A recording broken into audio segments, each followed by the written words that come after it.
Hemos llegado al final de la primera semana de nuestro folleto de Génesis y ha sido una semana intensa definitivamente porque hay mucho que abarcar y la verdad es que el tiempo que tenemos siempre es limitado, pero tratamos de que lo que podamos aprovechar lo aprovechemos al máximo porque deseamos que usted que está en sintonía de Radio Adventista o viendo esa transmisión pueda sacarle el máximo provecho a su estudio. Claro, pastor, que también recomendamos que estudie su propia lección cada uno.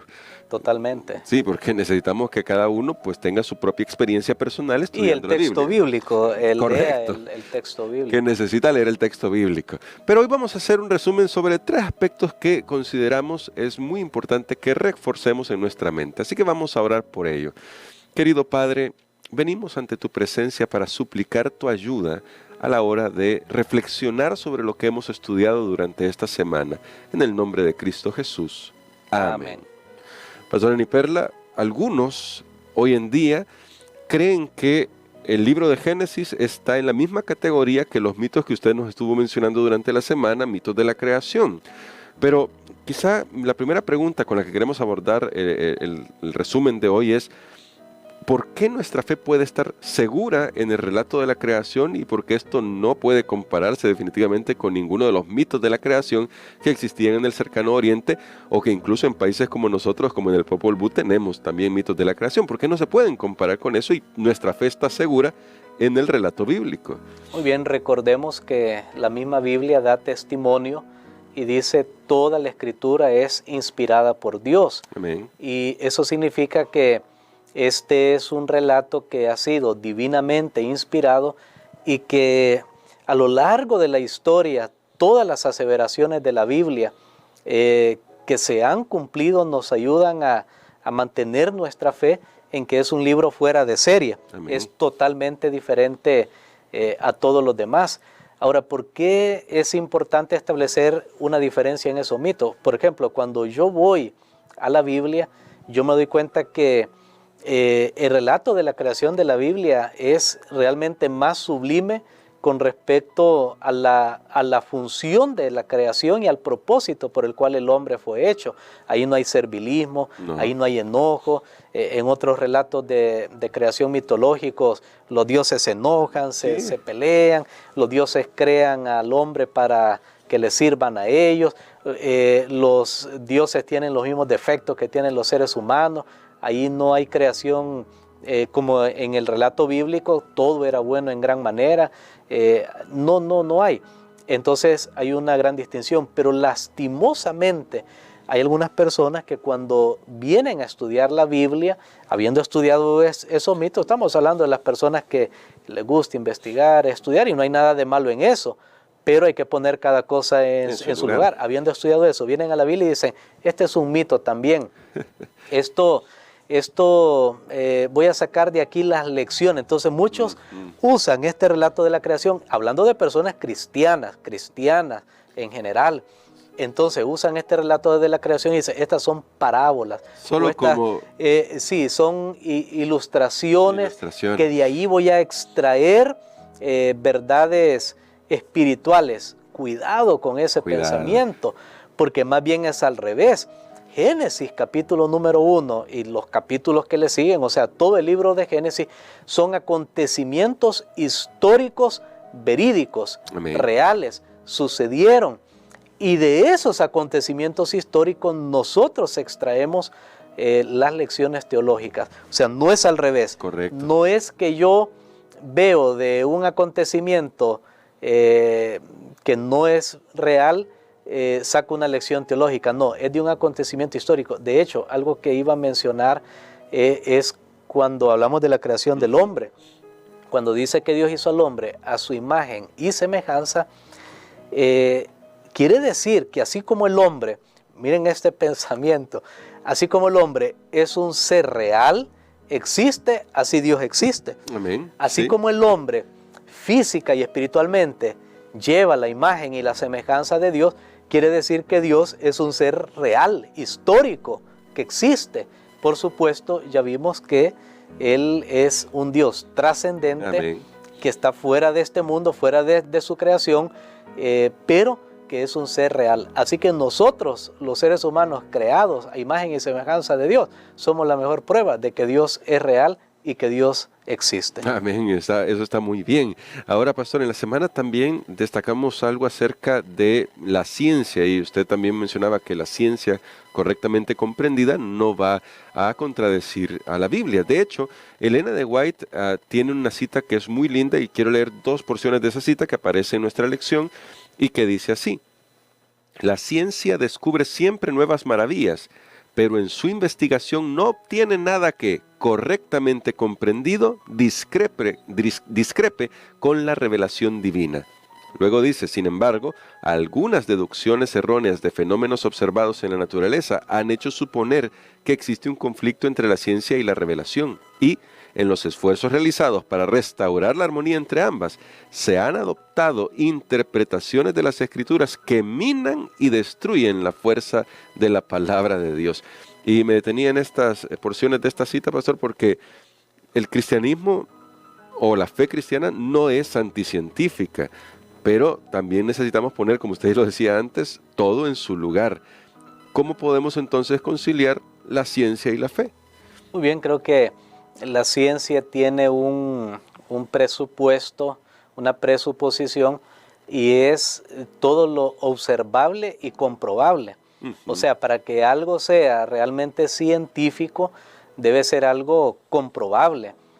Por eso es que existen los laboratorios, los experimentos, etcétera. Pero cuando venimos por ejemplo, al establecimiento o a conocer cómo este mundo llegó a su existencia y el universo, la ciencia muchas veces, en general estoy hablando, nos ha hecho creer que ellos ya comprobaron cómo. Tengamos cuidado, tengamos cuidado porque nos damos cuenta que ellos, porque dicen, bueno, aquí tenemos, para poner un ejemplo de los tantos intentos que se han hecho, aquí tenemos carbono 14, ok, agarramos un pedazo de roca y ponemos que reaccione el carbono y nos da millones de años. Aquí tenemos un hueso ahí que pues estaba enterrado por muchos años y le ponemos carbono 14. Ahora, pues, ¿quién dice que el carbono 14? Se han hecho muchos estudios para comprobar que hay una ineficacia del carbono 14. Entonces, no todo lo que se dice que es científico es realmente científico, porque si la ciencia presupone la observación y la comprobación, pero entonces me hablan de una gran explosión, pues ¿quién estaba allí? ¿Cómo lo pueden comprobar? Están intentando. Tengamos mucho cuidado. Yo voy a darle un consejo especialmente a aquellos jóvenes que van a las universidades y de repente ellos están allá en la escuela cristiana, están en la iglesia, están escuchando que Dios creó todo y de repente llegan a un ambiente donde hay una jerga, un lenguaje muy científico y se habla de mesozoico y paleozoico y millones de años y con todo un lenguaje y claro, cualquiera lee eso y dice, esto es verdad. Se impresiona. Y se impresiona sí. y piensa, no, allá el pastor de mi iglesia no sabe nada, el anciano apenas sabe leer.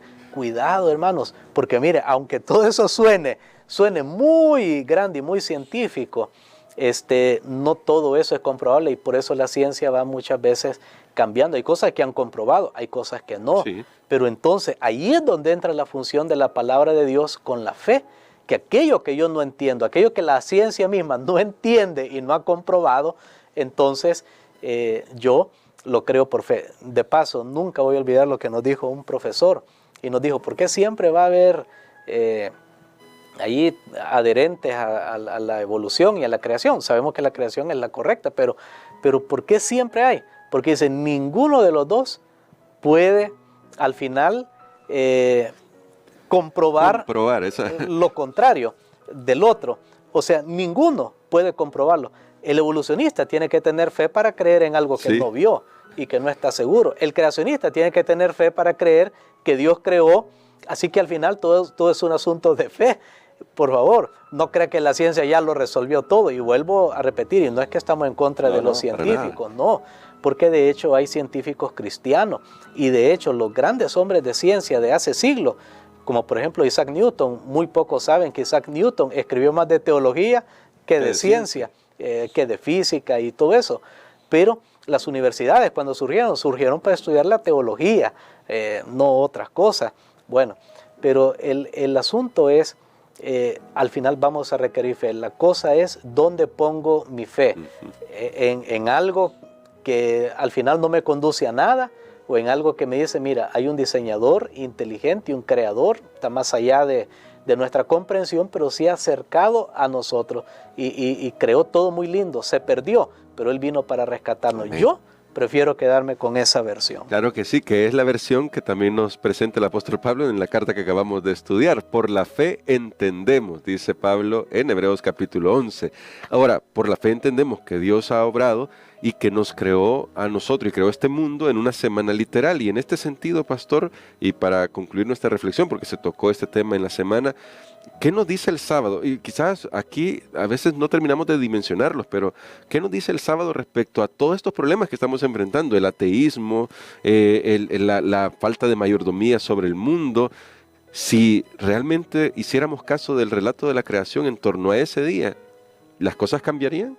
Definitivamente, la gran cura para la incredulidad, para la falta de propósito, de sentido en esta vida, es nuestra adoración a Dios con la gran cualidad que lo distingue de todo ser en el universo, que Él es el creador. Amén. Y para eso Él dejó un día, el día sábado. Si el día sábado se hubiera observado desde el principio de la humanidad, por toda la humanidad, no hubieran incrédulos en este momento, Sí, no ¿no? hubiera teoría de la evolución, no hubieran todas esas teorías locas, no existirían. ¿Por qué?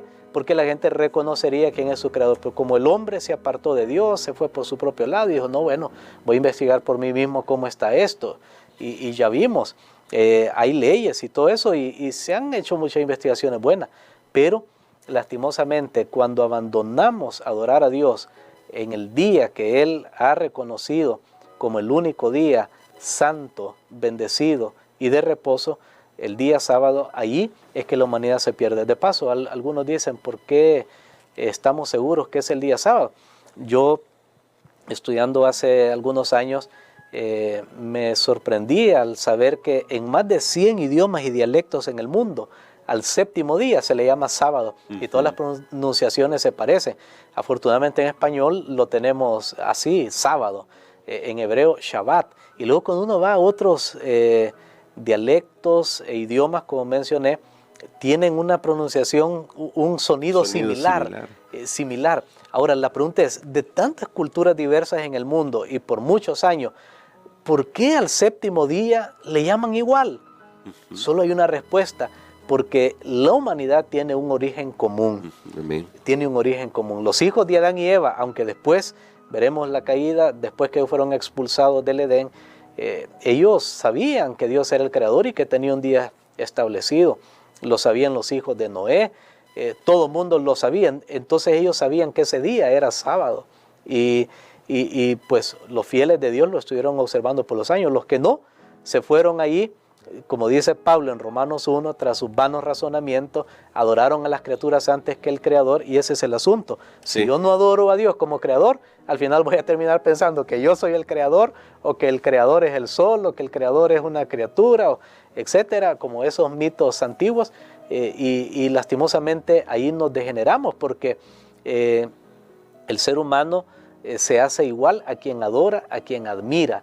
Ahora, si yo admiro a un Dios poderoso, un Dios trascendente, realmente yo voy a aspirar a mucho más, y esa es la bendición del sábado. También el sábado nos recuerda que Dios aparta algo, somos mayordomos, ahí comienza nuestra mayordomía. Comienza para Adán y Eva primero, Dios les da el primer día de su vida para que estén en comunión con Él. Esa es parte de la mayordomía. Pero también viene luego el cuidado de toda la creación, que es la mayordomía de los bienes materiales. Como cristianos tenemos que cuidar la tierra, es cierto, vamos para el cielo, es cierto, Dios la va a purificar, pero nuestros caracteres tienen que ser probados y tienen que ser refinados, porque recordemos que tenemos que hacer honor de cómo fuimos creados a imagen y semejanza de Dios. Amén. Bueno, tenemos mucho material todavía que recorrer en lo que resta de este trimestre y en esta primera semana hemos ya descubierto grandes verdades para nosotros. Y queremos que usted que está en sintonía de esta transmisión o de esta emisora siga estudiando la palabra de Dios, porque hay muchos tesoros que vamos a descubrir o redescubrir para nuestra vida. Creo, pastor, que podemos orar agradeciendo a Dios por todo lo que tenemos por delante de estudiar. Amén. Padre, te damos gracias, Señor, porque nuevamente estamos estudiando los orígenes de este mundo, de nuestra vida. Te damos gracias porque hay algo grande para el ser humano, hay un destino glorioso, hay un pasado del principio que es glorioso. Sabemos, Señor, que ahora hay dolor, hay sufrimiento, pero que no nos vamos a quedar ahí, porque tú nos muestras que tu creación tan hermosa, que con tanto detalle y cuidado tú la hiciste, que va a ser restaurada. Ayúdanos, Señor, para que esa restauración comience ahora al aceptar a tu Hijo Jesucristo como nuestro Salvador. En el nombre de Jesús. Amén. Amén.